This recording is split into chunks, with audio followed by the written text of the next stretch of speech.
ድራማው ሲጀምር ዋናዋ ገጸ ባህሪ ቺያኦ ከቤተሰቦቿ ጋር በአውቶቡስ ስትጓዝ እንመለከታለን። ከገጠር ወደ አንዲት ትንሽ ከተማ እየተዘዋወሩ ነው። በጉዞው ላይ ባለፉት ጥቂት ዓመታት የተከናወኑትን ነገሮች ሁሉ በሐሳቧ ታወጣለች፣ ታወርዳለች። በልቧ ይህ አዲስ ቦታ አዲስ ጅምርና የተሻለ ሕይወት እንደሚሰጣቸው ተስፋ ታደርጋለች። ከዚህም ቤተሰቡ የከፈቱትን ትንሽ ምግብ ቤት በደስታ ሲጀምሩ ይታያሉ።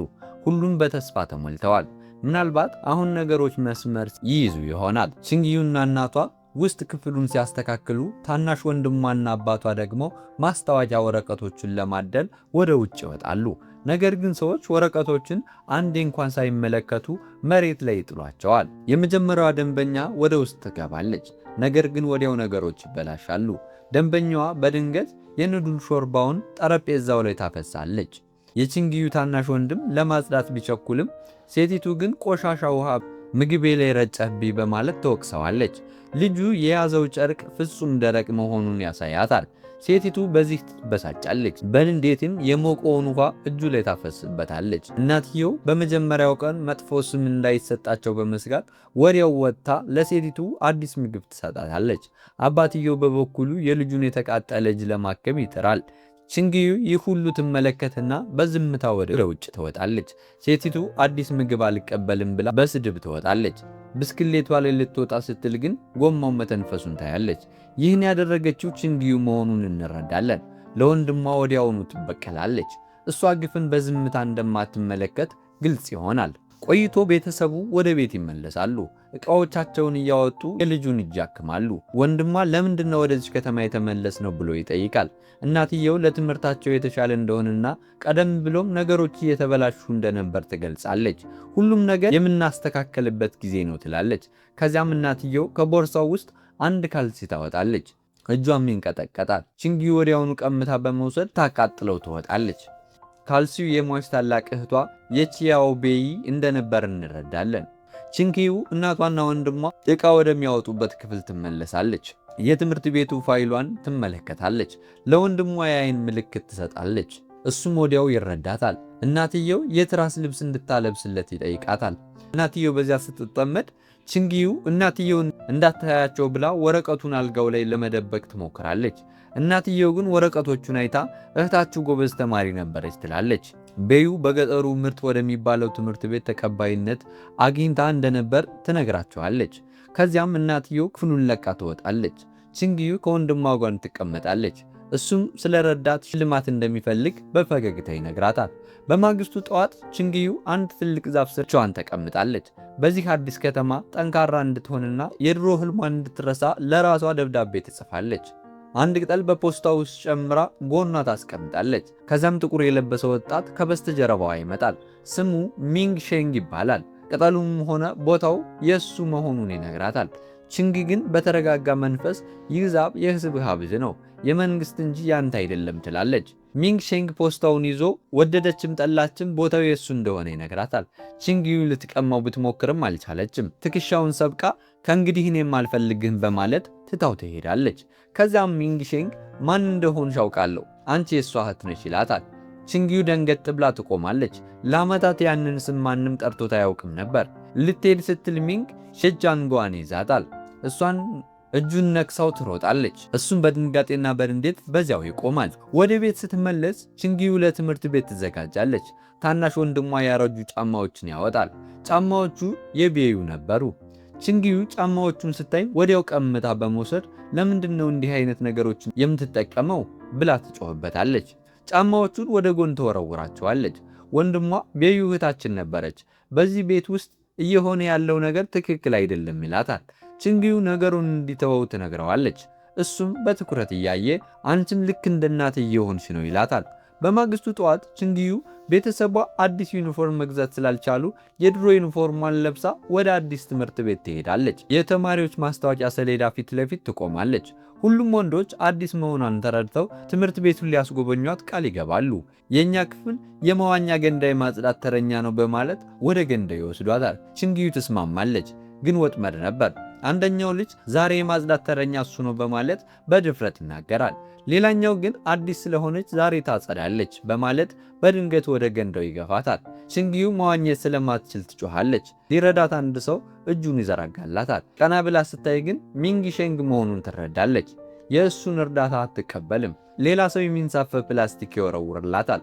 ሚንግሼንግ በእሷ እልህኝነት ተገርሞ ይመለከታታል። ቆየት ብሎ ክፍል ውስጥ ቺንግዩ ዩኒፎርማ እስኪደርቅ የስፖርት ልብስ ላበደረቻት የክፍል ጓደኛዋ ምስጋና ታቀርባለች። ቦታዋ ላይ ስትቀመጥ ጠረጴዛዋ ላይ ባለው ትንሽ መስታወት ሚንግሼንግ ከኋላዋ ተቀምጦ ታየዋለች። ትጨነቃለች። ስለ እህቷ አንድ ነገር እንደሚያውቅ ካወቀች ጀምሮ ስትሸሸው ነበር። መምህሩ ስለ ትንኮሳ ትምህርት ይጀምራል። ቺንግዩ ምቾት አይሰማትም። መምህሩ ስሟን ጠርተው ትንኮሳ የት ሊከሰት ይችላል ብለው ይጠይቋታል። በጭንቀት ትቆማለች። አላውቅም ትላለች። አጠገቧ የተቀመጠችው ተማሪ ገጽ 43 ብላ በሹክሹክታ ትነግራታለች። ቺንግዩ መጽሐፉን ስትከፍተው ግን ገጹ በሙሉ ተሰርዟል። ልትደብቀው ብትሞክርም ያሾፈባት ልጅ መጽሐፉን ቀምቶ ለመምህሩ ያሳያል። ትላንት ማታ ስታበላሸው ነበር፣ ለዚህ ነው ምንም የማታውቀው ይላል። ክፍሉ በሹክሹክታ ይሞላ። ቺንግዩ ክፉኛ ትዋረዳለች። በልቧም ይህን ያደረገችው እናቴ ናት ትላለች። ቤት ስትመለስ ቺንግዩ እናቷን በንዴት ትጠይቃታለች። ለምንድነው መጽሐፍን ያበላሸችው? እናቷ ምንም አይጠቅም መረጃ ነው፣ በገሃዱ ዓለም ለማንም አይረዳም ትላለች። ቺንግዩ በመቆጣት ቤዩ ይህንን ሁሉ ብታውቅ ኖሮ ምናልባት ያ የደረሰባት ነገር አይደርስባትም ነበር ትላለች። እናቷ በንዴት ፊቷ ይለወጣል። ከእንግዲህ በዚህ ቤት ውስጥ ያንን ስም እንዳታነሺ፣ ካልሆነ ግን ዋጋ ትከፍያለሽ በማለት ታስጠነቅቃታለች።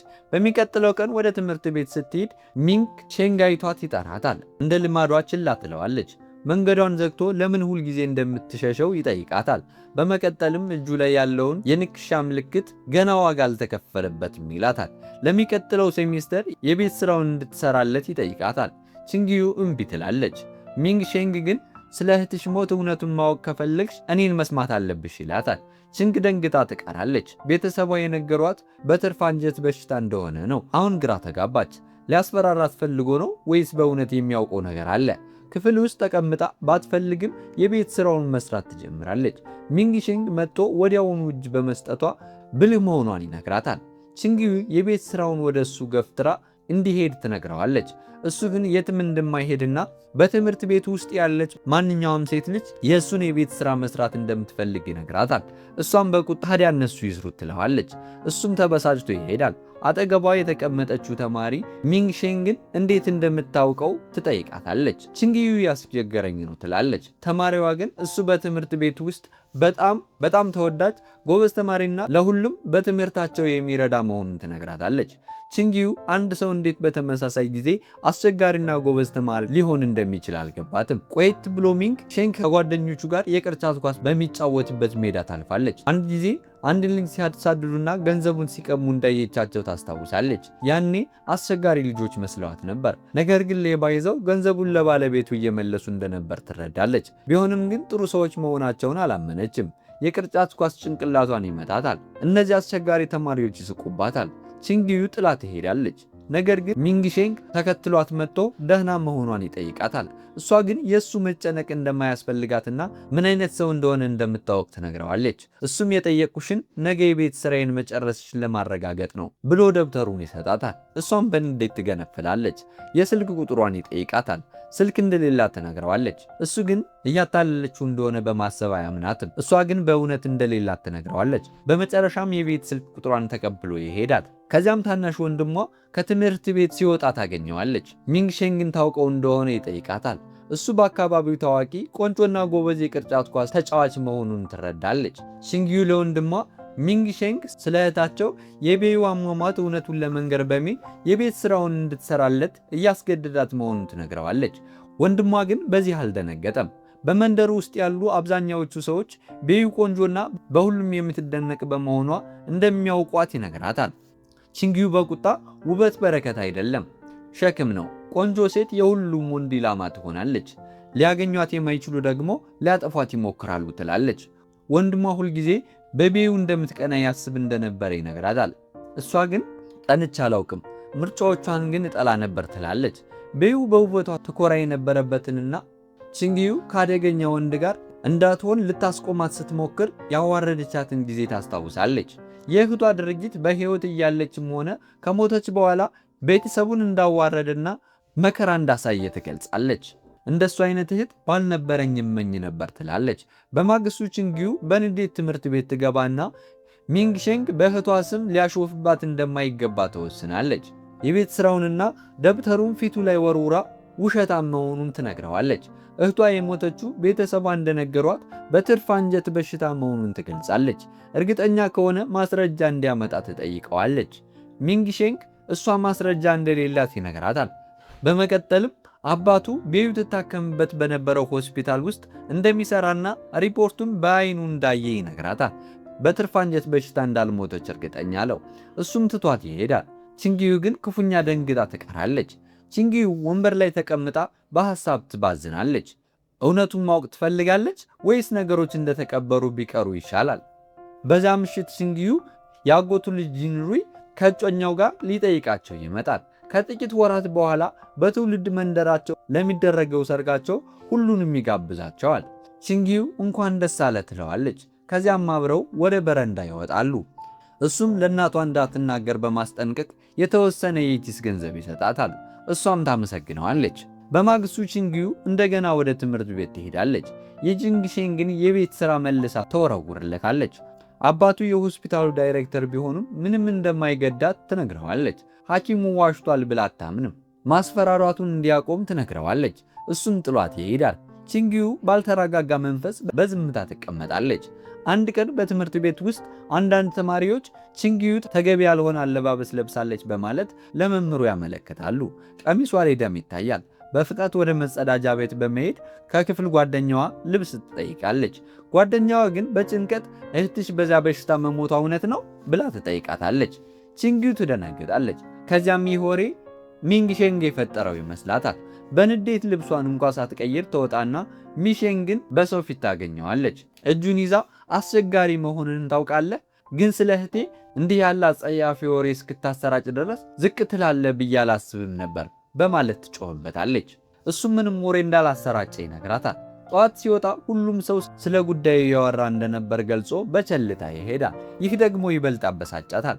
በሚቀጥለው ቀን በትምህርት ቤቱ ውስጥ ሁሉም ሰው ይሳለቅባታል። የምግብ አዳራሽ ውስጥ ሁለቱ ሴቶች ቦታውን ይዘው እንድትቀመጥ አይፈቅዱላትም። በሁሉም ሰው እይታ ውስጥ ሆና አዳራሹ መሃል ትቆማለች። አንዲት ሲኒየር ተማሪ አብራት እንድትበላ ትጋብዛታለች። ቺንግዩ ግን ሸክም መሆኑን እንደማትፈልግና በፍጥነት በልታ እንደምትሄድ ትነግራታለች። ቆይቶ የመዋኛ ገንዳውን እያጸዳች ሳለ ሚንግሼንግ መጥቶ ስለ እህቷ አሟሟት ከሆስፒታል ማስረጃ እንዳመጣ ይነግራታል። ቺንግዩ ልትቀማው ስትሞክር አስቸኩይ ይላታል። መዋኘት እንደማትችል እያወቀ ሊያበሳጫት ፋይሉን ወደ ገንዳው ይወረውረዋል። ቺንግዩ ሳታስበው ወደ ገንዳው ትዘላለች። ሁሉም ይደነግጣሉ። ሚንግሼንግም ደንግጦ ሊያድናት ይዘላል። እሷ ግን ፋይሉን ራሷ ለመያዝ እየሞከረች ትገፋዋለች። በመጨረሻም አውጥቷት ፋይሉን ሲከፍቱት ውስጡ ያሉት ወረቀቶች ምንም ጽሑፍ የሌለባቸው ባዶ ነበሩ። በድጋሚ እያሾፈባት ነበር። በሰው ሁሉ ፊት ቺንግዩ እንዲህ ዝቅ ያለ ሰው መሆኑን እንዳልገመተች ትነግረዋለች። ነገር ግን በዛ ቅጽበት አንድ ነገር ይገባታል። እውነቱን እስካላወቀች ድረስ ካለፈው ታሪኳ ማምለጥ አትችልም። እህቷ በእውነት እንዴት እንደሞተች ለማወቅ ትወስናለች። ወደ ሆስፒታል ሂዳ ከአንድ ሐኪም ጋር ትነጋገራለች። የቤዩ ታናሽ እህት መሆኗንና በእውነት በትርፍ አንጀት በሽታ መሞቷን ማወቅ እንደምትፈልግ ትገልጻለች። ሐኪሙ ግን ይህ ሊሆን የማይችል ነው፣ የትርፍ አንጀት ቀዶ ጥገና ቀላል ነው፣ በትልቅ ሆስፒታል ደግሞ በዚህ በሽታ ማንም አይሞትም ይላታል። የቺንግዩ ዓለም ይናጋል። ለዓመታት ስታምን የነበረው ነገር ውሸት ነበር። ከሆስፒታሉ ስትወጣ ከሚንግሼንግ ጋር ትገናኛለች። በድንጋጤ ለምርመራ እንደመጣች ትነግረዋለች። እሱ ግን ግድ እንደማይሰጠው ገልጾ ይሄዳል። አሁን ግን እውነቱን እየተናገረ ሊሆን እንደሚችል ስላሰበች ተከትለው ትሄዳለች። ወደ ቤት ስትመለስ ቺንግዩ በሐሳብ ትባዝናለች። በመጀመሪያው አካባቢ ለቀው እንዲወጡ ስላደረጋቸው ምክንያትና እህቷ ትኖርበት ስለነበረው መንደር ትዝታዎችን ታወጣ ታወርዳለች። በትምህርት ቤት የረፍት ጊዜ ቤተሰቡ ዘመዶቻቸውን ለመጠየቅ ወደ ቀድሞ መንደራቸው ይጓዛሉ። እዚያም አንዲት አሮጊት ጎረቤት ለቺንግዩ እንደነገሯት እህቷ ቤዩ በዚህ መንደር ውስጥ የሆነ መጥፎ ነገር ደርሶባት ስለነበረ ለረጅም ጊዜ ብቻዋን ትኖር ነበር። በሌላ በኩል ሚንግሼንግ ከጓደኞቹ ጋር እያለ አንዳንድ ነገር ስለ ቤዩ መጥፎ ነገር ሲያወሩ ይሰማል። እሷ ቀላል ሴት እንደነበረችና በማንኛውም ወንድ ጣፋጭ ቃላት የምትታለል እንደነበረች ይናገራሉ። ስልካቸውን ሲፈትሽ ወሬውን እያራጩ ያሉት እነሱ መሆናቸውን ይረዳል። ለቺንግዩ ሊያስጠነቅቃት አስቦ ነበር፣ ነገር ግን በመጨረሻ ሰዓት ራሱን ገታ። ቆየት ብሎ ቺንግዩ በመንደሩ ቤተ መጻሕፍት ውስጥ የድሮ የክፍል ጓደኛዋን ታገኘዋለች። እሱም በማየቱ ደስ ይለዋል። ከእህቷ ሞት ሐዘን ወጥታ ሕይወቷን መቀጠሏ ጥሩ እንደሆነና እሷ እንደ እህቷ ሳትሆን ጥሩ ሴት መሆኗን ይነግራታል። ቺንግዩ ግራ ትጋባለች፣ ትበሳጫለችም። ለምን እንደዚህ እንደሚል ስትጠይቀው ቤዩ ጥሩ ሰው እንዳልነበረች ይነግራታል። ቺንግዩ ተጎድታ ትወጣለች። በመቀጠልም በተለያዩ ሆስፒታሎች ውስጥ የሰራች አንዲት አንጋፋ ነርስ ጋር ትደርሳለች። ስለ ቤዩ ትጠይቃታለች። ነርሷም ወደ ሆስፒታል የገባችበትን ትክክለኛ ምክንያት ባታውቅም አንድ ነገር ግን እርግጠኛ ናት። ቤዩ ነፍሰ ጡር ነበረች። የልጁ አባት ኃላፊነት አልወስድም በማለቱ እናቷ በጣም ተቆጥታ ነበር። የልጁ አባት ማን እንደነበረ ብትጠይቃትም ነርሷ እንደማታውቅ ትነግራታለች። በዚያ ምሽት ቺንግዩ ወደ ቤት ስትመለስ እናቷን ችላ ትላታለች። ወደ ክፍሏ ገብታ ለወንድሟ ሁሉንም ነገር ትነግረዋለች። የልጁ አባት እውነቱ እንዳይወጣ በማሰብ ለእህቷ ሞት ምክንያት ሳይሆን አይቀርም የሚል ጥርጣሬ እንዳላት ትገልጻለች። ወንድሟ ግን ችግር ላይ እንዳትወድቅ ያለፈውን ታሪክ መቆፈር እንድታቆም ይነግራታል። እሷ ግን አላቆመችም። ያንን የክፍል ጓደኛዋን በድጋሚ ልታገኘው ትወስናለች። ምናልባት እሱ የሚያውቀው ነገር ይኖራል። ካፌ ውስጥ ተቀምጠው እያለ የሚወደውን የቦባ መጠጥ ሊጋብዛት ይሞክራል። ነገር ግን በድንገት እናቷ በዚያ ስታልፍ ከወንድ ጋር ተቀምጣ ታያታለች። ወዲያውኑ እየጎተተች ትወስዳታለች። ለልጁም ከልጇን እንዲርቅ ትነግረዋለች። ቤት ውስጥ እናቷ ትቆጣታለች። ከወንዶች ጋር መቀመጥ እንደሌለባትና እንደ ቤዩ የቤተሰቡን ስም እንዳታጠፋ ትመክራታለች። ቺንግዩ እንደ እህቷ እንዳልሆነች ብትናገርም እናቷ ግን ወንዶች ሴቶችን እንደሚያታልሉና ቤዩም ጊዜው እስኪደርስ ድረስ ብልክ እንደሆነች ታስብ እንደነበር ታስጠነቅቃታለች። እንደ ተጨማሪ ስህተት በቤተሰቡ ላይ ተጨማሪ ውርደት እንዳታመጣ ትነግራታለች። ከጥቂት ጊዜ በኋላ የቺንግዩ አክስት ልትጠይቃት ትመጣለች። አክስቷ የአእምሮ ጤና እክል ስላለባት የቺንግን እጅ ይዛ ሁሉንም ነገር እንደምትነግራትና አብራት መሄድ እንዳለባት ትነግራታለች። እየጎተተቻት ሳለ አንድ ማስታወሻ ደብተር ከእጇ ይወድቃል። በሽፋኑ ላይ የቤዩ ስም ተጽፎበታል። ወዲያው የአክስቷ ባል ደርሶ ይቅርታ በመጠየቅ ሚስቱን ይዞ ይሄዳል። ቺንግዩ ማስታወሻ ደብተሩን ታስቀራለች። ደብተሩን ከመክፈቷ በፊት የእናቷ ቃላት በጭንቅላቷ ውስጥ ያንጸባርቃል። ስለ አክስቷ ደካማ አእምሮ ሁኔታ ታስባለች። በቤተሰቧ ላይ ተጨማሪ ሕመም ማምጣት ወይም እናቷ ለመርሳት የምትፈልገውን ታሪክ መቆፈር እንደሌለባት ለራሷ ትናገራለች። ወንድሟን ቀስቅሳ ማስታወሻ ደብተሩን አብረው እንደሚያቃጥሉት ትነግረዋለች። የመጀመሪያውን ገጽ ትለኩሰዋለች። ነገር ግን በመጨረሻው ሰከንድ ራሷን ትገታለች። ይህንን ካቃጠልኩት ለዘላለም ልቆጭ እችላለሁ ብላ ታስባለች። ከጥቂት ቆይታ በኋላ ከበስተጀርባ ካለው ቤት ጭስ ሲነሳ ትመለከታለች። እሷና ወንድሟ ሲሮጡ ቤቱ ሙሉ በሙሉ ተቃጥሎ ያገኙታል። ቺንግዩ ልቧ ይሰበራል። ያ ቤት የእህቷ ትውስታዎች የነበሩበት ቤት ነው። ቤተሰቡ በዚህ ጥፋት ክፉኛ ተጎድተው ወደ አዲሱ ከተማ ይመለሳሉ። በማግስቱ በትምህርት ቤት ሁሉም ተማሪዎች ቁመትና ክብደት ለመለካት የስፖርት አዳራሽ ውስጥ ይሰበሰባሉ። ቺንግዩ ተራዋ ደርሶ ጫማዋን አውልቃ ተለክታ ስትመለስ ጫማዋ የለም። አስቸጋሪዎቹ ተማሪዎች ጫማ እንኳን እንደሌላት በመናገር ይስቁባታል። ቺንግዩ ተዋርዳ በባዶ እግሯ ወደ ክፍል ትመለሳለች። ሚንግሼንግ በዚህ ሁኔታ ያያታል። ለማንኛውም ልጥላቸው የነበሩ ናቸው በማለት የራሱን ሲኒከር ጫማዎች ፊት ለፊት ያስቀምጥላታል። ለዛሬ እንድትጠቀምባቸው ይነግራታል። ቺንግዩ በባዶ እግሯ ወደ ቤት መሄድ ስለማትችል ከመልበስ ውጭ አማራጭ አልነበራትም። ቤት ስትደርስ እናቷ የወንድ ጫማ ማድረጓን ታያለች። ቺንግዩ ጫማ የጠፍቶብኝ ቆሻሻ ውስጥ ያገኘዋቸው ናቸው በማለት ትዋሻለች። እናቷ ግን እየዋሸሽ ነው፣ እንዲህ ያለ ውድ ጫማ ማንም ቆሻሻ ውስጥ አይጥልም ትላለች። ከዚያም ወንድሟ ወጥቶ እውነቱን ይነግራታል። ቺንግዩ በትምህርት ቤት በቤዩ ምክንያት ትንኮሳ እየደረሰባት መሆኑን ይገልጻል። እናትየው ከቺንግዩ ጋር ተቀምጣ ቤዩም ወደዚህ ከተማ የመጣችው የተሻለ ሕይወት ፍለጋ እንደነበረና እንዳሰበችው እንዳልሆነላት ትነግራታለች። ነገር ግን ቺንግዩ እንደ እህቷ ተስፋ እንድትቆርጥ አትፈልግም። ትምህርት ቤት ውስጥ ጠንካራ ሁኚ፣ ተመርቀሽም ዋና ከተማው በሚገኝ ዩኒቨርሲቲ ገብተሽ የራስሽ ሕይወት መስርች ትላታለች። በማግስቱ ሚንግሼንግ ሲኒከር ጫማዎቹ ታጥበውና ጸድተው ጠረጴዛ ላይ ያገኛቸዋል። በዚህም ፈገግ ይላል። ስለ እሷ በተለየ መንገድ ሲያስብ ይህ የመጀመሪያው ነው።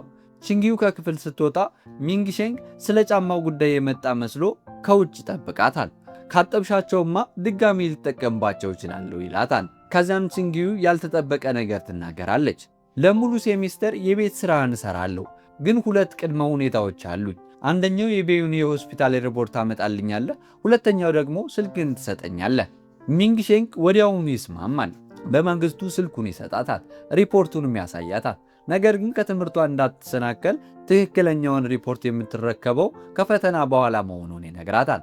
ከዚያም ጥሏት ይሄዳል። ቺንግዩ ያንን ሪፖርት ለማግኘት ቆርጣ ወደ ቤት ገብታ በትጋት ማጥናት ትጀምራለች። ከጥቂት ጊዜ በኋላ እናቷ ቤት ስትመለስ ሁለቱም ልጆች ይጠብቋታል።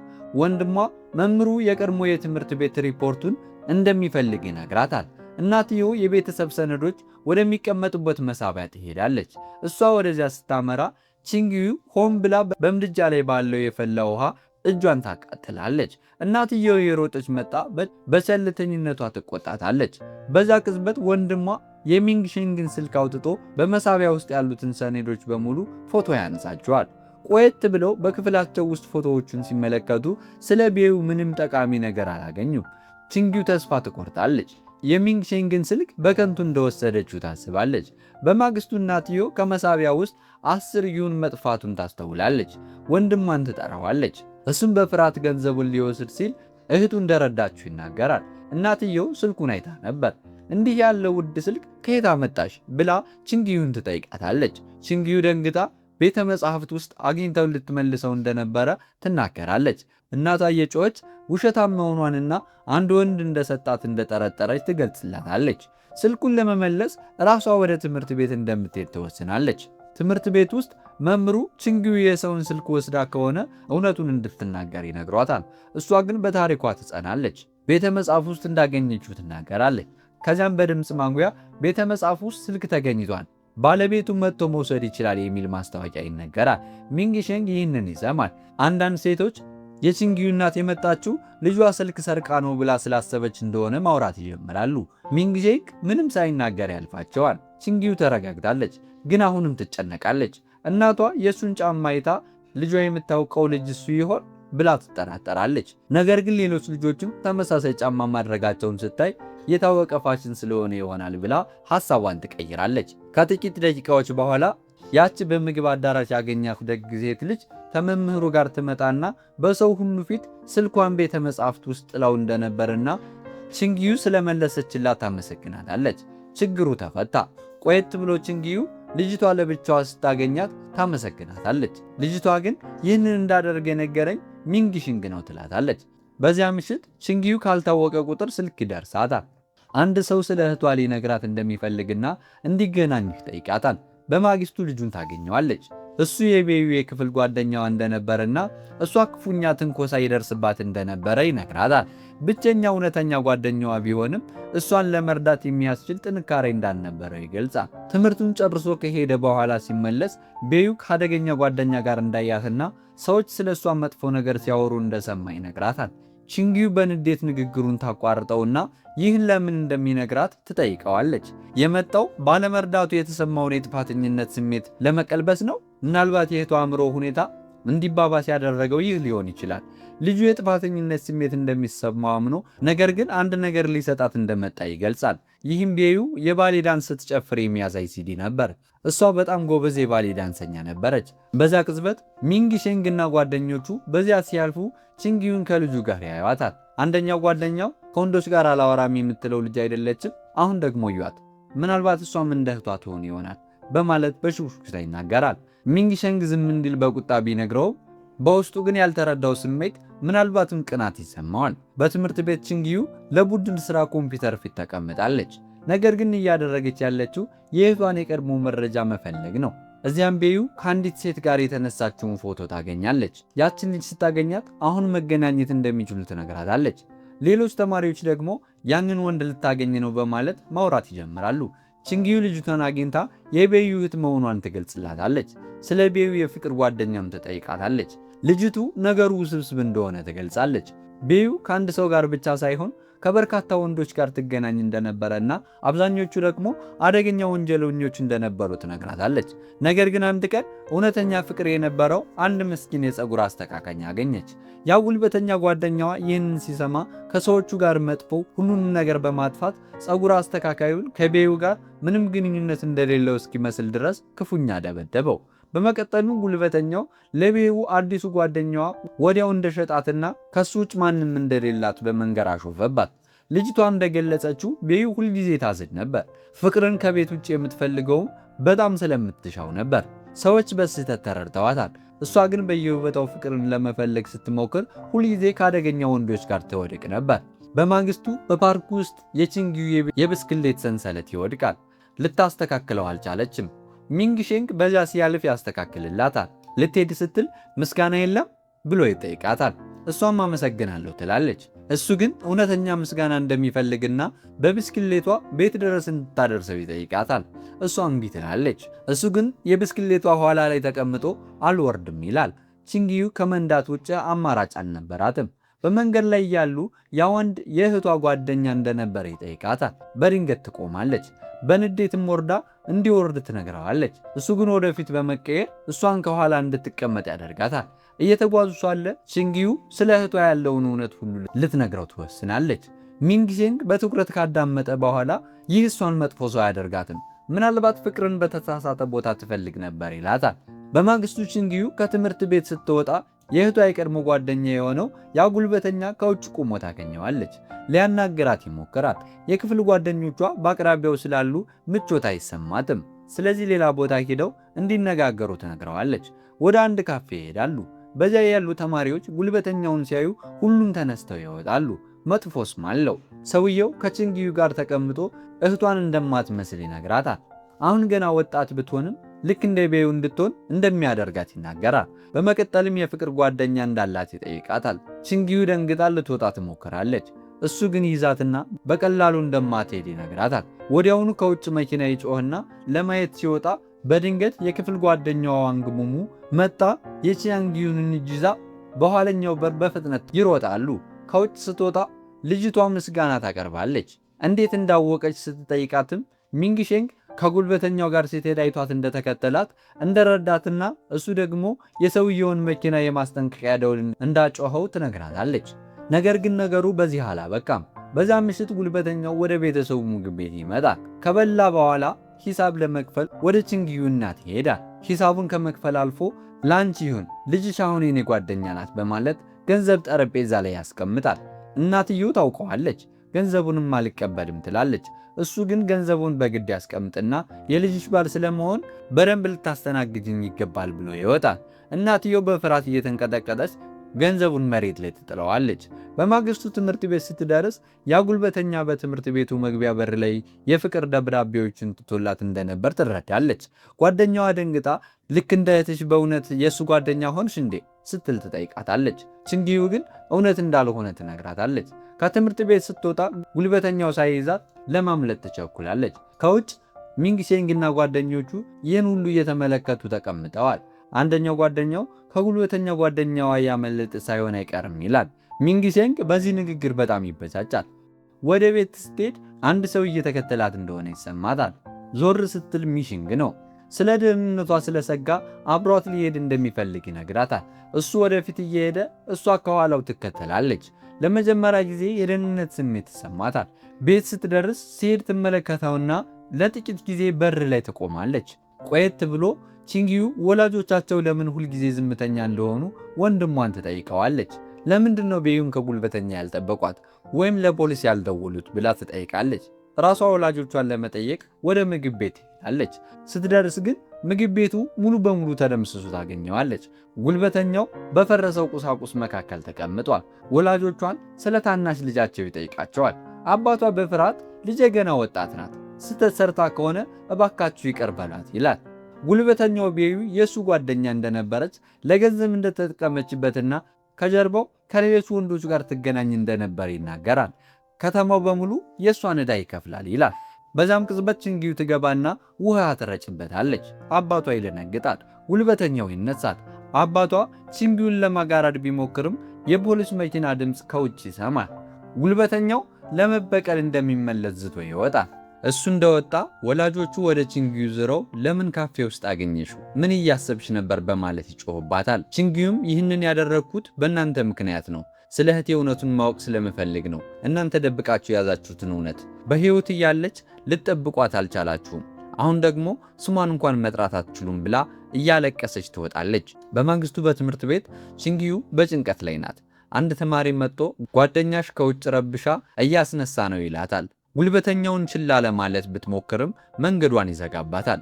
ቺንግዩ ከኪሷ ስለታም ነገር አውጥታ ልትወጋው ስትል ሚንግሼንግ እሷ ችግር ውስጥ እንዳትገባ ጉዳቱን ራሱ ይቀበላል። እሷን ለመከላከል ፊት ለፊት ይቆማል።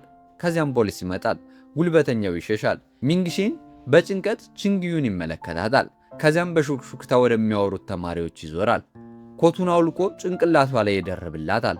ከሰዎቹ መካከል አውጥቶ ይወስዳታል። ቆይቶ የቺንግዩ እናት ወደ ትምህርት ቤት ትጠራለች። እርሰ መምህሩ ተማሪን በማቁሰሏ ምክንያት ከትምህርቷ ሊያግዷት ይፈልጋሉ።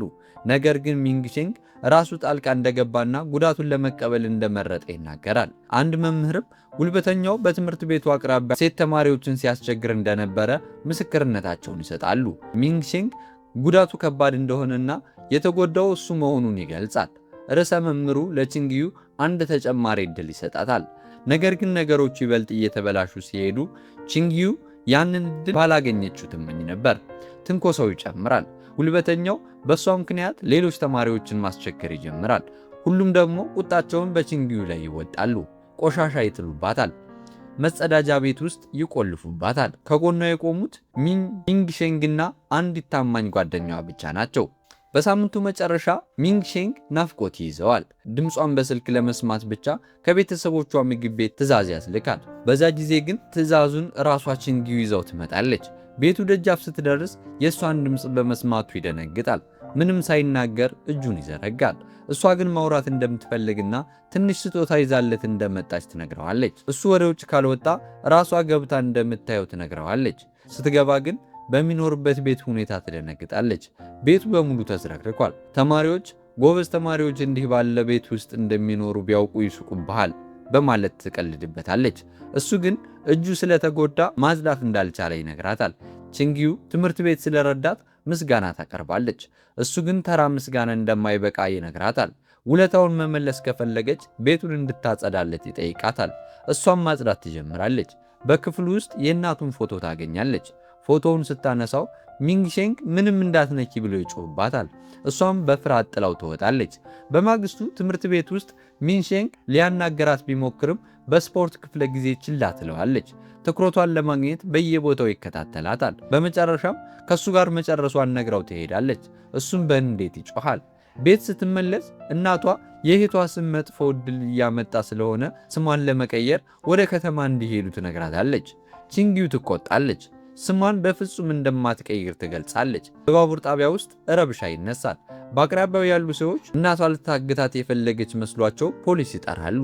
እናቷ ልጇ መሆኗን እንድትመሰክርላት ብትለምናትም ቺንግዩ ምንም ሳትናገር ትሄዳለች። እናቷን ከፖሊሶች ጋር ብቻዋን ትተዋታለች።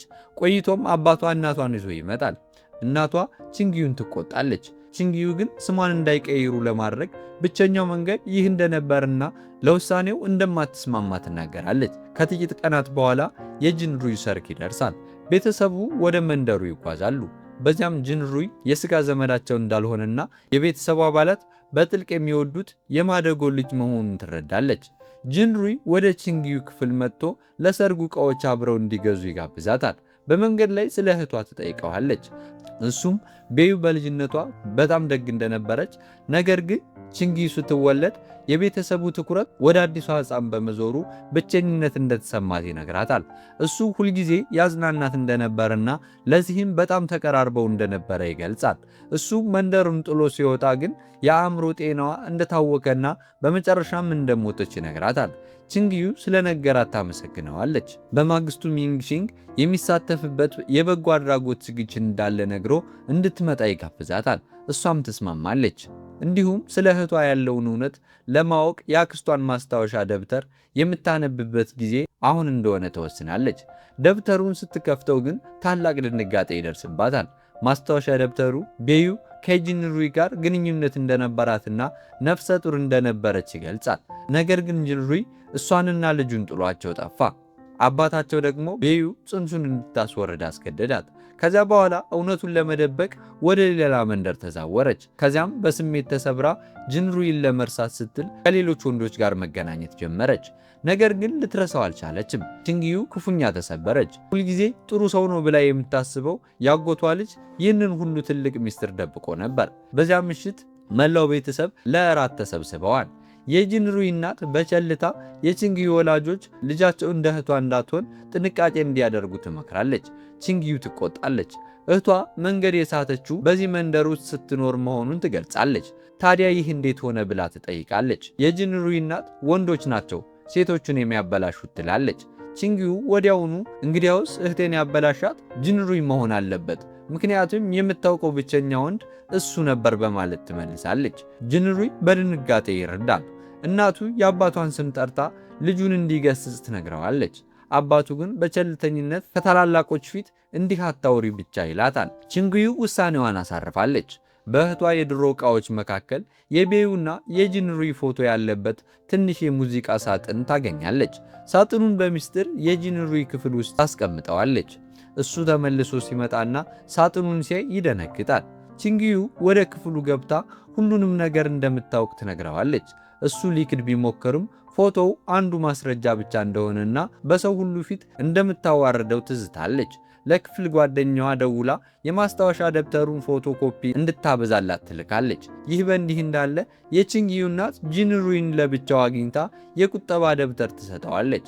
ባለፉት ዓመታት የላከውን 1 ሳንቲም እንኳ እንዳልነካሽ ትነግረዋለች። በልጇ ላይ ያን ያህል ስቃይ ካደረሰ ሰው ካሳ አትፈልግም። ይቅር ያለችው የወላጆቹን ልብ ላለመስበር ብቻ እንደሆነ ገልጻ ለወደፊት ሚስትህ በቤይ ላይ ያደረግከውን እንዳታደርግ ስትል ታስጠነቅቀዋለች። ቆየት ብሎ ሁሉም የሰርግ ጥሪ ወረቀቶችን እያዘጋጁ ነው። እናቷ ለቺንግዩ 1 ሳጥን ሰጣ ወደ ጂንሩይ ክፍል እንድታደርስ ትልካታለች። በመንገድ ላይ ጂንሩይን ታገኘዋለች። እሱም ሳጥኑን ተቀብሏት ይቅርታ ይጠይቃታል። ባደረገው ነገር በጥልቅ እንደሚጸጸት ይነግራታል። ቺንግዩ ከልብህ ነው ስትል ትጠይቀዋለች። እሱም አዎ ይላታል። እሷም ቤተሰብ ስለሆኑ ይቅር እንደምትለው ትነግረዋለች።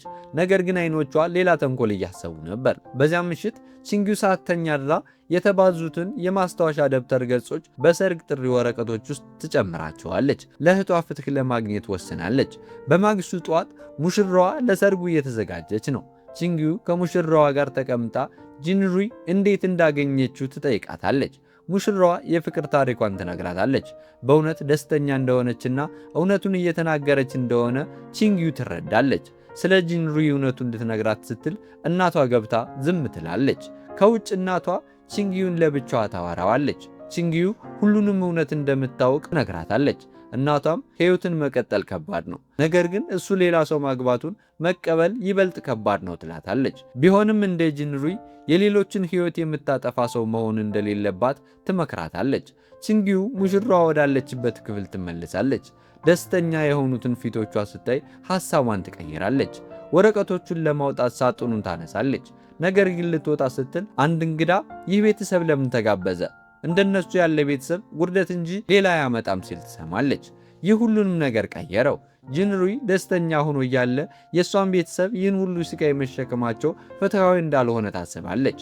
ወደ አዳራሹ ተመልሳ ወረቀቶቹን ለሁሉም እንግዶች ታድላለች። ሰዎች ማንበብ ጀመሩ። እውነቱም ታወቀ። ሙሽራ ወረቀቱን አንብባ ከሰርጉ ወጣ ሄደች። ሌሎች እንግዶችም ተከተሏት። አዳራሹ በሁከት ተሞላ። ሁሉም ቺንግዩ መፈለግ ጀመሩ። እሷ ግን ቀድማ ጠፍታለች። ወደ ባቡር ጣቢያው ሄዳ የሚቀጥለውን ባቡር መጠበቅ ጀመረች። ለጥቂት ጊዜ እንቅልፍ ወስዷት ስትነቃ ቦርሳዋ ተሰርቆ ታገኘዋለች። ለፖሊስ ልታመለክት ብትሄድም ፖሊሱ ዝርዝር መረጃ ሲጠይቃት ያደረገችው ነገር እንዳይታወቅ በመፍራት ቦርሳውን እንዳገኘችው ዋሽታ ትሄዳለች። አቅጣጫው ጠፍቶባት ስትዞር ውላ በጣም ስለራባት ወደ አንዲት ትንሽዬ የኑዱል ምግብ ቤት ትገባለች። ለሚንግሽንግ ለመደወል ስልክ ትጠይቃለች። እሱ ግን አያነሳም። የምግቡ ዝርዝር ላይ ኑድል 10 ዩዋን እንደሚያስከፍል ታያለች። እሷ ግን ያላት 9 ዩዋን ብቻ ነው። ባለቤቱን እንድትቀንስላት ትለምናታለች። እሷም ማዝናናት ምግቡን በነጻ ትሰጣታለች። ከበላች በኋላ አካባቢው ምሽት ላይ አደገኛ ስለሆነ በፍጥነት እንድትሄድ ትነግራታለች። ቺንግዩ የምትሄድበት ቦታ ስለሌላት እዚያው እንድትሰራ ትጠይቃታለች። ባለቤቷም ትስማማለች። በማግስቱ ጠዋት ሚንግ ቼንግ የቺንግን ማስታወሻ አግኝቶ ወዲያውኑ እሷ ወዳለችበት መንደር ይጓዛል። በዚያ መሃል ቺንግዩ በምግብ ቤቱ ውስጥ ዕቃ ያጠበች ክፉኛ ዝላለች። በድንገት አንድ ሳህን ጥላ ትሰብራለች። እየደነገጠችም ደጋግማ ይቅርታ ትጠይቃለች። ባለቤቱም ስራው ከባድ እንደሆነና በጣም እንደደከማት ትነግራታለች። ቺንግዩ ግን አንድ ተጨማሪ ድል እንድትሰጣት ትለምናታለች። ትንሽ ቆይቶ የቤዩ የድሮ ጓደኛ በዚያ ሲያልፍ ይታያል። ወደ ውስጥ ገብቶ ወደ ቤት እንድትመለስ ቢነግራትም እምቢ ትላለች። ጂንሩይ ስህተት እንደሰራ ቢያውቅም መላውን ቤተሰብ መቅጣት ትክክል እንዳልሆነ ይነግራታል። ቺንግዩ ግን ቤተሰቡ በሙሉ ተጠያቂ ናቸው፣ እውነቱን ደብቀዋል፣ ለቤዩም አልቆሙላትም በማለት በፍጹም ይቅር እንደማትላቸው ትገልጻለች። ያሳምናት ቢሞክርም ጥለው ትወጣለች። እሱም ትወድቂያለች ብሎ ይጮሃል። ወዲያውኑ ዙላ ትወድቃለች። በዙሪያዋ በረዶ መጣል ይጀምራል። ራሷን እየሳተች ያለ እህቷ ስታጽናናት ታያለች። በቀሏን ብትወጣም ግን ሰላም አልተሰማትም። ሚንግ ቼንግ አግኝቷት ወደ ሆስፒታል ወሰዳት። ስትነቃ አያቷም በህመም ምክንያት በዛ ሆስፒታል መኖራቸውን ታያለች። ቺንግዩ የጥፋተኝነት ስሜት ይሰማታል። ማንም ሳያት ሚንግ ቼንግ በፍጥነት ከዚያ ያወጣታል። ቺንግዩን ወደ ከተማ ይዟት ይመለሳል። እሱ ብቻውን ስለሚኖርና ቤተሰቧ እዚያ ትኖራለች ብለው ስለማይጠረጠሩ እሱ ጋር እንድትቆይ ይነግራታል። ማንም እንዳያውቃት ራሷን ትደብቃለች። ቤቱ ሲደርሱ ንጹህ ልብስ ሰጥቷት እንድታርፍ ይነግራታል። ልብስ እንድትቀይር ክፍሉን ትቶላት ይወጣል። ቤተሰቧን አግኝቷቸው እንደነበር ይነግራታል። ሁሉም ደህና ቢሆኑም ወላጆቿ ክፉኛ አዝነዋል። ሊያዩዋትም ይፈልጋሉ። የእሷ ፎቶ በከተማው ውስጥ በሰዎች እጅ የተዘዋወረ ነው። ከጥቂት ቀናት በኋላ አብረው ቁርስ እየበሉ ሳለ በሩ ይንኳኳል። ቺንግዩ ትደነግጣለች። ሚንግ ቼንግ ክፍሉ ውስጥ ደብቋት ዕቃዎቿን ካስተካከለ በኋላ በሩን ይከፍታል። የመጣው አባቱ ነበር። ሚንግ ቼንግ ሊዋሽ ቢሞክርም አባቱ ግን ተጨማሪ ጫማና የፀጉር ብሩሽ መኖሩን ያስተውላል። ሚንግ ቼንግ ሰው እንደደበቀ ይረዳል። ምንም ሳይናገር ይወጣል። ቺንግዩ ስትወጣ ሚንግ ቼንግ ይቅርታ ይጠይቃታል። የበሩን ቁልፍ እንደሚቀይረውም ይነግራታል። በማግስቱ ቺንግዩ ብቻዋን እያለች በሩ በድጋሚ ይንኳኳል። ስትከፍተው በአቅራቢያው የምትኖር የትምህርት ቤት ጓደኛቸው ናት። ልጅቷ እሷን በማየቷ ትደነግጣለች።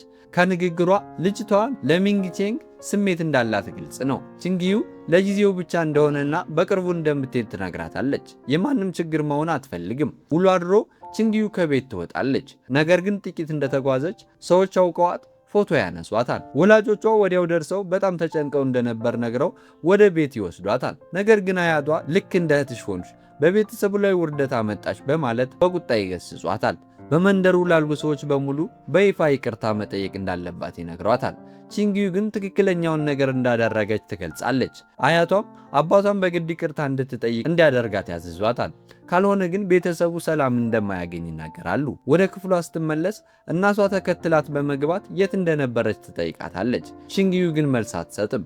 እናቷ ከሚንግ ቼንግ ጋር እንደነበርሽ አውቃለሁ፣ ምክንያቱም እዚህ የምታውቂው ሰው እሱን ብቻ ነው ትላታለች።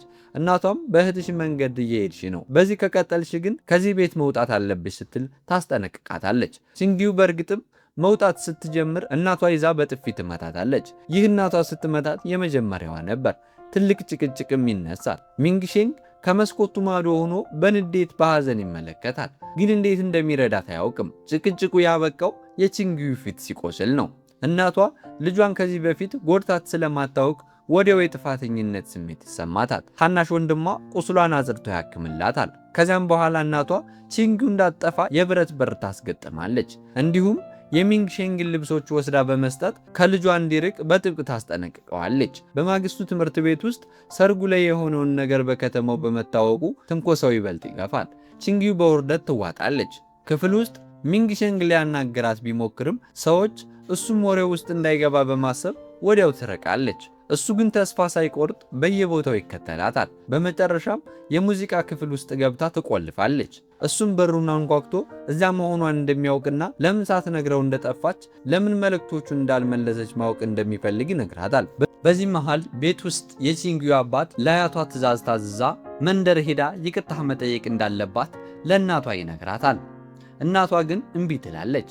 ልክ እንደ ቤዩ ልጄ እንድትመራ አልፈልግም ትላለች። ለአያቷም ደውላ የሁለተኛ ልጇ ሕይወት እንዲጠፋ እንደማትፈልግ ትነግረዋለች። አባትየው ይህንን ሁሉ መሸከም እንደማይችል ሲናገር እናቷ በቁጣ ፈሪ ነህ፣ ለቤተሰቦችህ ቆመህ አታውቅም ትለዋለች። ጤንነቷ አደጋ ላይ በነበረበት ጊዜ እንኳ ቤተሰቦቹ ልጅ እንድትወልድ እንዴት ያስገድዷት እንደነበር ታስታውሰዋለች። ቢሆንም ግን ቺንግዩ ከአባቷ ጋር ወደ መንደሩ ሄዳ በይፋ ይቅርታ ለመጠየቅ ትወስናለች። በሰው ሁሉ ፊት ቆማ ድጋሜ እንደማታደርገው ትናገራለች። የጅንሩይ እናት ግን ቀጣይ ጊዜ የለም፣ የልጄ ስም ቀድሞውኑ ጠፍቷል ትላለች። አያቷ በንዴት ምርኩዛቸውን በቺንግዩ አባት ላይ ወርውረው ልጁን እንዲመታ ያዙታል። አባትየው ግን ለመጀመሪያ ጊዜ እምቢ በማለት ቺንግዩን አቅፎ ይይዛታል። አያቷ ራሳቸው ሊሞቷት ሲጠጉ እናቷ በመሃል ትገባለች። ተንበርክካም በልጇ ስም ይቅርታ ትጠይቃለች። የጅንሩይ እናት ግን እናቷንና ልጇን መስደቧን ትቀጥላለች። በመጨረሻም እናትየው ትዕግስቷ ተሟጦ እውነቱን ትናገራለች። ፎቶዎቹን ያሰራጨሁት እኔ ነኝ፣ በማደጎ ባሳደግኩት ልጅ ላይ ለመበቀል ነው ያደረግኩት ትላለች። የጅንሩይ እናት በንዴት እናቷ ላይ ትዘላለች። ቺንግዩ በመሃል ገብታ እናቷን ትጋርዳለች። ትልቅ ጠብ ይነሳል። በመጨረሻም ቤተሰቡ መንደሩን ጥለው ይወጣሉ። ቆየት ብሎ ቺንግዩና ቤተሰቧ በብስክሌት አብረው ሲጓዙ ሰንሰለቱ እንደገና ይወልቃል። እናቷ ልታስተካክለው ብትሞክርም አልተሳካላትም። 3 ወንዶች በዚያ ሲያልፉ በኢንተርኔት ከሚዘዋወረው ፎቶ ላይ ቺንግዩን ይለዩታል። እናቷን ማንገላታት ይጀምራሉ። ሚንግሼንግ በአቅራቢያው ነበር። እናቷ እንዳትበሳጭና ወሬው እንዳይባባስ በማሰብ ቺንግዩን እንደማያውቃት መስሎ ከጓደኞቹ ጋር ይቀመጣል። ነገር ግን አንደኛው ጓደኛው የቺንግዩን የተፈበረከ የሚያሳፍር ፎቶ ሲያሳየው ንዴቱ ይገነፍላል። ከወንዶቹ ጋር ተጣልቶ ራሱ ክፉኛ ይደበደባል። በትምህርት ቤት ቺንግዩ የእህቷን ህልም ለማሳካት የባሌ ዳንስ ክለብ ትቀላቀላለች። በሌላ በኩል ሚንሼንግ ወደ እሷ መቅረብ ስለማይችል ናፍቆቱን ለመርሳት በቅርጫት ኳስ ላይ ያተኩራል። አንድ ቀን ቺንግዩ በሚንግሼንግ የተላከ የሆስፒታል ፋይል ይደርሳታል። ፋይሉ ቤዩ ጽንሱን ካስወረደች በኋላ ጤንነቷ ተስተካክሎ ከሆስፒታል እንደወጣች ነገር ግን ከ2 ወር በኋላ እንደሞተች ይገልጻል። ይህንን ስታነብ የእህቷ ሞት ተፈጥሯዊ እንዳልሆነ እርግጠኛ ትሆናለች። ወንድሟ በጅንሩይ ላይ በቀሏን ስላልተወጣች ምርመራዋን እንድታቆም ቢነግራትም እሷ ግን አልሰማችውም። አንድ ቀን በትምህርት ቤት አንዲት ተማሪ ከባሌ ዳንስ ውድድር ስለወጣች ቺንግዩ እንድትተካ ትጠየቃለች። መጀመሪያ ብታመነታ እህቷ ብትሆን ይህንን እድል በማግኘቷ ምን ያህል ደስተኛ እንደምትሆን አስባ ለመሳተፍ ትወስናለች። በመድረክ ላይ በሚያምር ሁኔታ ትጨፍራለች። ሁሉም ይደነቃሉ። ሚንግሼንግ በአድናቆት ይመለከታታል። በዛ ቅጽበት እናቷና ወንድሟ በዚያ ሲያልፉ መድረክ ላይ ያለችው ልጇ መሆኗን እናቷ ትጠረጠራለች። ቺንግዩ እናቷን ስታይ ወዲያውኑ ከመድረኩ ትጠፋለች። ጓደኛዋ ትደብቃታለች። እናቷን መታ ስትጠይቅም እዚያ እንደሌለች ተዋሻለች። ሚንግሼንግ የቺንግዩን እጅ ይዟት ይወጣል። በዚያ ምሽት አብረው ከትምህርት ቤት ሲወጡ ሚንግሼንግ በዋና ከተማው በሚገኝ ዩኒቨርሲቲ ሕክምና ሊያጠና እንደሆነና በቅርቡ ስለመሄድ ይህ የመጨረሻ ጊዜያቸው ሊሆን እንደሚችል ይነግራታል። ቺንግዩ ቃላት ያጥራታል። በጣም ታዝናለች። እሱ የምትለው ነገር ካለ ሲጠይቃት ልቧ የሚለውን ትታ በችልታ መልካም ዕድል ይሁንልህ ትለዋለች። ሚንግሼንግ በልቡ በጥልቅ ስለሚወዳት ልቡ ተሰብሮ ይሄዳል። ቆየት ብሎ እናቷ የጭንቀት ማስታወሻ መድኃኒቶች እየወሰደች እንደሆነ ትረዳለች። አባቷን ስትጠይቀው እናቷ ከቤዩ ሞት በኋላ በድብርት ትሰቃይ እንደነበርና ልጆቿን እንዳይጨነቁ ደብቃ እንደነበር ይነግራታል። አሁን ግን ሁኔታዋ ስለከፋ መድኃኒት እንደሚያስፈልጋት ይገልጽላታል። ይህንን ስትሰማ ቺንግዩ በከተማው ሆስፒታል ውስጥ በበጎ ፈቃደኝነት መስራት ትጀምራለች። አንድ ቀን አንዲት ሴት ቀርባ የቤዩ እህት መሆኗን እንደምታውቅ ትነግራታለች። ቤዩ እዚያው ሆስፒታል ውስጥ በኤችአይቪ ኤድስ ዙሪያ በበጎ ፈቃደኝነት ትሰራ እንደነበር ትገልጽላታለች። እንዲሁም ቤዩ ከአንድ ወንድ ጋር ፍቅር እንደያዛት እሱ ግን በጎ ፈቃደኝነቱ እንድታቆም እንደነገራትና ከዚያ በኋላ ተመልሳ እንዳልመጣች ትነግራታለች። ቺንግዩ ወደ ቤት ተመልሳ እህቷ በህመም እንዳልሞተችና አሁን ሙሉ በሙሉ እርግጠኛ መሆኗን ለወንድሟ ትነግረዋለች። ከሆስፒታል የወጣችው ጤንነቷ ተስተካክሎ ነበር። ሌላ የሆነ ነገር አለ። ሁለቱ መረጃዎችን ሲያሰባስቡ ቤዩ ሆስፒታል በነበረችበት ወቅት የስድብ ስልኮች ይደርሱባት እንደነበር ተረዱ። እናታቸው ልትጠብቃት ብትሞክርም አልተሳካላትም ነበር። በመጨረሻ ቤዩ ሕይወቷን ለማጥፋት ወሰነች። እናታቸው ልታስቆማት ብትሞክርም አልደረሰችላትም። ልጇን በፊቷ ስትሞት ተመለከተች። እናቷ ለድብርት የተዳረገችውም ለዚህ ነበር። ወንድሟ ሁልጊዜ አይን አፋር የነበረችው ቤዩ እንዴት እንዲህ ልታደርግ ትችላለች? ብሎ ሲጠይቃት ቺንጊዩ በዝምታ አንዳንዴ ህይወት ከሞት ይልቅ ያስፈራል ትላለች። በማግስቱ ቺንጊዩ እህቷን ታክማት የነበረችውን የአእምሮ ሐኪም ትጎበኛለች። ሐኪሟ ቤዩ ራሷ የቀረጸችውን ቪዲዮ ትሰጣታለች። በቪዲዮ ላይ ቤዩ ሁሉንም ነገር ትገልጻለች። ቤተሰቧ ገና ከመጀመሪያው አልፈለጓትም ነበር። ወንድ ልጅ ነበር የፈለጉት። ሴት መሆኗ ሲታወቅ ችላ ትባላለች። ማንም እንደማያያት ሆና አደገች። ከዚያም ጂንሩይ ወደ ህይወቷ ገብቶ በስሜቷ ተጫወተባት። ቀስ በቀስ ቀረባት።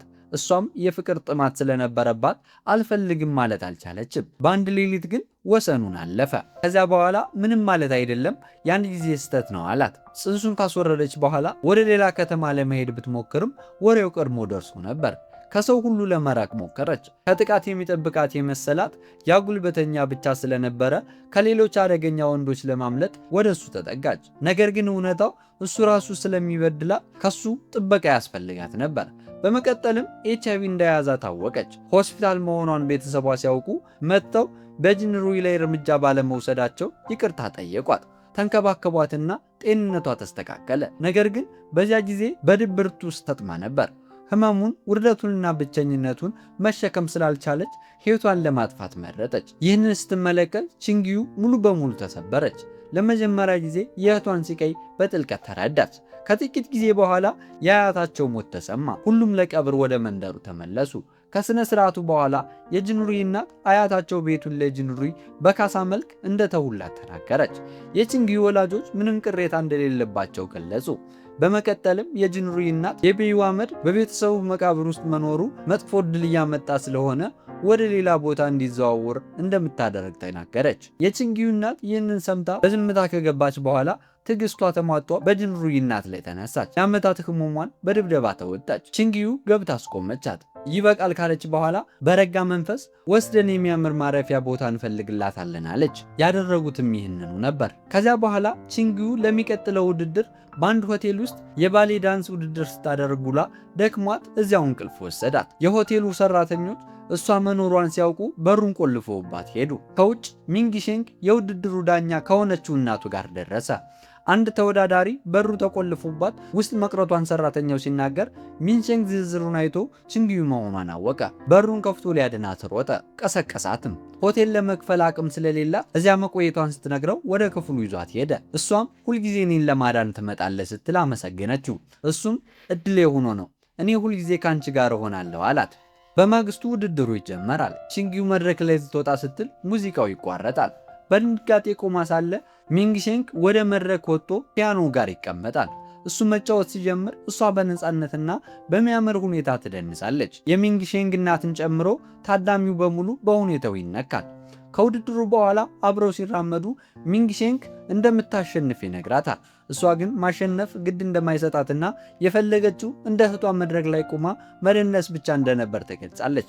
ከዚያም ሚንግሼንግ ወደ ዋና ከተማው ከመሄዱ በፊት የመጨረሻ ቀኑ እንደሆነ ነግሮ ለመጨረሻ ጊዜ ለዴት እንዲወጡ ይጠይቃታል።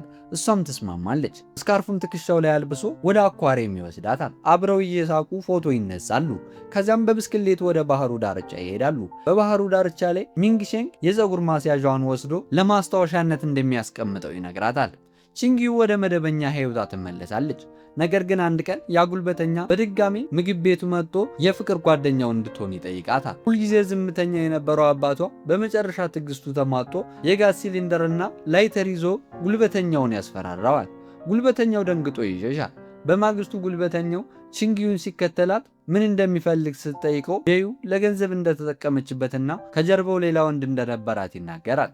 ኤችአይቪ እንዳለባት ሲያውቅ እውነቱን በኢንተርኔት ያሰራጨው እሱ እንደነበር ይገልጻል። ያኔ ቺንጊዩ ሁሉንም ነገር ተረዳች። ወሬውን ያሰራጨው እሱ ነበር። እህቴ ሆስፒታል ውስጥ እያገገመች ነበር። ያንተን ወሬ ስታይ ግን ለመሞት ወሰነች። አንተ ጋር የነበረችው ሌሎቹ ወንዶች ስለምታረቅላት እንጂ ወዳህ አልነበረም፣ ምክንያቱም ተረዳት ነበር ብላ በጥፊ ትመታዋለች። ጉልበተኛው በሰራው ጥፋት ተጸጽቶ እየተንገዳገደ ይሄዳል። ቆይቶም የሚንግሼንግ ጓደኞች የሆነውን ነገር ይነግሩታል። ሊሄድ ስለሆነም ዝም ብሎ እንዲያልፈው ይነግሩታል። እሱ ግን ዝም ብሎ አላለፈም። በዛው ምሽት በንዴት ሂዶ ጉልበተኛውን ይመታዋል። ጉልበተኛው ግን በጥፋተኝነት ስሜት ተውጦ ስለነበር አልተከላከለም። ቺንግዩ እናቷ መድኃኒቱን ስትወስድ አጠገቧ ትቀመጣለች። እናቷ ጨካኝ እንደነበረች ታስብ እንደነበር፣ አሁን ግን ታማ ስለነበረና እንደምትወዳት እንደተረዳች ትነግራታለች። እናቷ ልጇ ገና ወጣት ስለነበረች ሰግታ እንደነበር ትገልጻለች። ቺንግዩ ሚንግሼንግ ሄዷል፣ ምናልባት ድጋሚ አላየውም ትላለች። በዛ ቅጽበት ሚንግሼንግ ለመጨረሻ ጊዜ ቤተሰቡ ምግብ ቤት ውስጥ እየበላ ነበር። ሳምንታት ያልፋሉ። ቺንግዩ ፈተናዋን በከፍተኛ ውጤት አልፋ ለዩኒቨርሲቲ ትበቃለች። አባቷ በደስታ ለሚያየው ሰው ሁሉ ይናገራል። እናቷ ገበያ ወስዳት አሁን ነፃ ነሽ፣ ራስሽን ጠብቂ፣ በሕይወትሽም ተደሰች ትላታለች። ቆይዞ ከጓደኛዋ ሚንግሼንግ ያንን ጉልበተኛ ክፉኛ ደብድቦ ስለነበር ፖሊስ እንደያዘውና እሱም ከከተማው ለመራቅ ሆን ብሎ ራሱን ለእስራት እንደዳረገ ትሰማለች። ይህንን የሰማችው ቺንግዩ ሚንግሼንግን ለመጀመሪያ ጊዜ ወዳገኘችበት ትልቅ ዛፍ ስር ሮጣ ትሄዳለች። እዚያ ቆማ ትዝታዋን ታድሳለች። ዩኒቨርሲቲ ትገባለች። እናቷ ስልክ ገዝታላት ያለምንም ፍርሃት ሕይወቷን እንድትመራ ትነግራታለች። ወደ ቤት ስትመለስ ወንድሟ አንድ ነገር ይነግራታል። ሚንግሼንግ ከመሄዱ በፊት ምግብ ቤቱ ውስጥ የሚያቃጥል ቅመም የበዛበት ኑድል እየበላ እያለቀሰ ነበር።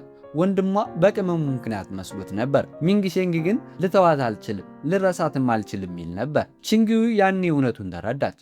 እሱም ልክ እንደሷ ይወዳት ነበር። የዩኒቨርሲቲ ቆይቷ ይቀጥላል። ቺንግዩ አንድ ቀን እንደምታየው ተስፋ በማድረግ ትጠብቃለች። አንድ ቀን ለመጨረሻ ጊዜ አብረው ወደ ነበሩበት የባህር ዳርቻ ትሄዳለች። በትዝታ ተውጣ ሳለ ከበስተጀርባዋ ድምፅ ትሰማለች። ዞር ስትል ሚንግሼንግ ነው። ላንቺ ብዬ ተመለሱ፣ ከእንግዲህ ደግሞ የትም አልሄድም ይላታል። ሁልጊዜ የሚወዳት እንደነበርና ለእሷ ማንኛውም ነገር እንደሚያደርግ ይነግራታል። ቺንግዩ ፈገግ ብላ እኔም እወድሃለሁ፣ ትጠብቅ ነበር ትላለች። ሚንግሼንግ ወደ እሷ ጠጋ ብሎ ከአሁን በኋላ ሁልጊዜም አብረን ነን ይላታል። ድራማው በዚህ ይጠናቀቃል። ቤተሰቦች ቪዲዮን ከወደዳችሁት ላይክ፣ ቻናሉን ሰብስክራይብ፣ በቀጣይ ደግሞ የቱን ፊልም እንድሰራላችሁ እንደምትፈልጉ በኮሜንት አሳውቁኝ። እስከዚህ ሰዓት አብራችሁ ስለቆያችሁ ከልብ አመሰግናለሁ። ሰላማችሁ ይብዛልኝ።